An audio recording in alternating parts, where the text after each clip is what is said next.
Geisel foi o presidente militar que governou de 1974 a 1979. Mas para entendermos o seu governo é importante entendermos o que aconteceu um ano antes, com a crise econômica mundial, também chamada de crise do petróleo de 1973. Acontece que os países exportadores de petróleo reajustaram os preços do barril, que estavam com um valor muito baixo, apenas para recuperar as perdas. O que ocorreu foi uma crise de superprodução, muito parecida com a crise de 1929. Ou seja, muitas nações concorriam pela produção e havia pouca gente para consumir em todo o mundo. Com isso, havia estagnação e desemprego. Com isso, havia, por exemplo, no Brasil, estagnação. O que é estagnação? Quando uma nação passa a crescer menos do que o seu potencial de crescimento. E, naturalmente, com crise, houve muito desemprego. O Brasil havia se tornado uma espécie de Berlíndia, que é uma mistura de Bélgica com Índia. Bélgica, um país com pouca gente, porém pessoas ricas. O Brasil tinha pouca gente rica. E Índia, um país com muita gente, porém pobre. O Brasil tinha muita gente pobre. Qual foi a solução adotada pelo governo Geisel? Tomar empréstimo no exterior para tentar financiar os produtores para que eles conseguissem alavancar a economia brasileira. Não deu certo. O Brasil tomava, gerava dívida externa, ficava devendo para o exterior e acabava tendo que emprestar barato para os usineiros para a campanha do Pró-Álcool, que era um programa do governo que fazia com que o álcool fosse barato nas bombas. Porém, ele era caro na produção. Ou seja, o governo ficava endividado com os empréstimos tomados e também os usineiros.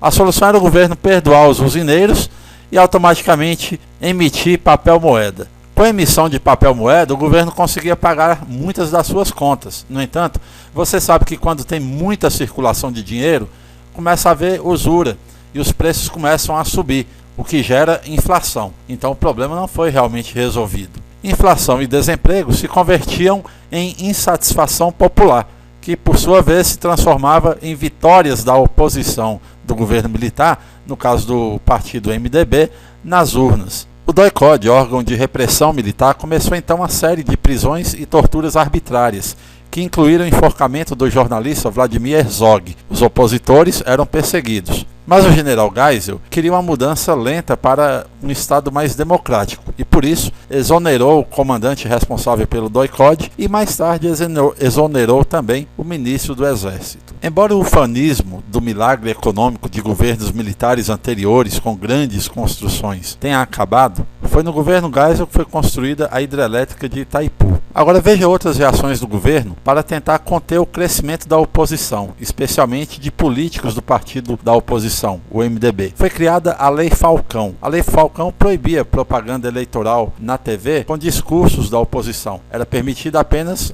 uma foto com uma mensagem curta. O governo também propôs uma reforma no judiciário. Naturalmente, o partido de oposição MDB se opôs. E Geisel, como reação, fechou o Congresso. E então criou o temido Pacote de Abril. O que era o Pacote de Abril? Bom, para ter a aprovação dos seus projetos, o governo precisava de 2/3 dos votos dos parlamentares. Então, o Pacote de Abril incluía a lei que determinava que apenas com metade ou 50% mais um, a lei seria aprovada. E o governo determinou também que 1/3 dos senadores seriam escolhidos pelo próprio governo, chamados de senadores biônicos. Outra questão foi aumentar o número de representantes como deputados no Nordeste e diminuir em lugares como Rio de Janeiro e São Paulo. Por quê? Porque no Nordeste era mais fácil o governo manipular as pessoas, porque havia muitos coronéis e eles conseguiam o voto de cabresto, ou seja, a maior parte das pessoas votaria em quem o coronel decidisse.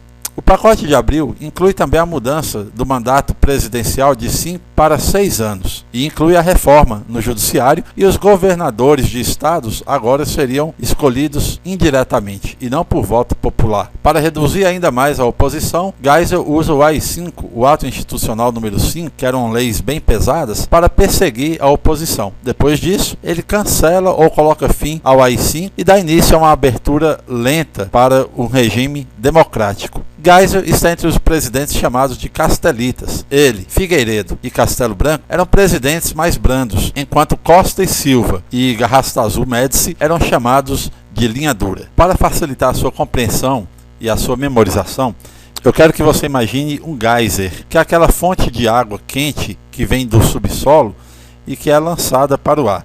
Imagine um geyser acertando um disco voador, o disco voador acerta uma torre de petróleo, a torre de petróleo cai sobre uma urna que se quebra, da qual sai um falcão voando com um pacote. O que significa isso? O geyser representa o governo Geisel. O disco voador caindo representa o fim do ufanismo. Lembra UFOs, né? O fim do ufanismo, do milagre econômico. Acertar a torre de petróleo que cai representa a crise econômica mundial do petróleo, que foi uma crise de superprodução.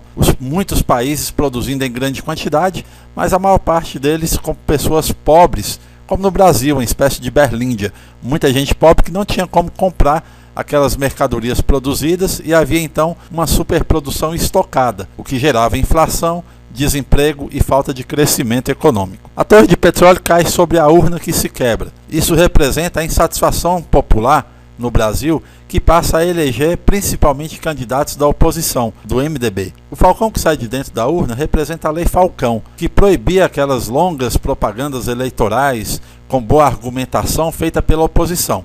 Eles poderiam fazer apenas uma mensagem curta e apenas apresentarem uma foto na campanha eleitoral. E o falcão voar com um pacote representa a criação do pacote de abril, com determinação de que um terço dos senadores seriam biônicos ou escolhidos pelo governo, com redução a 50% mais um para aprovação no Congresso, com aumento de representantes entre os deputados do Nordeste, facilitando por causa do voto de cabresto, e com criação de lei que determinava que os governadores seriam escolhidos por voto indireto. Ok, muito obrigado. Se você gostou e quiser deixar o seu like e um comentário, fique à vontade. Se quiser se inscrever também. Se você não gostou e quiser deixar o seu comentário para que eu aprimore, é muito bem-vindo. Muito obrigado.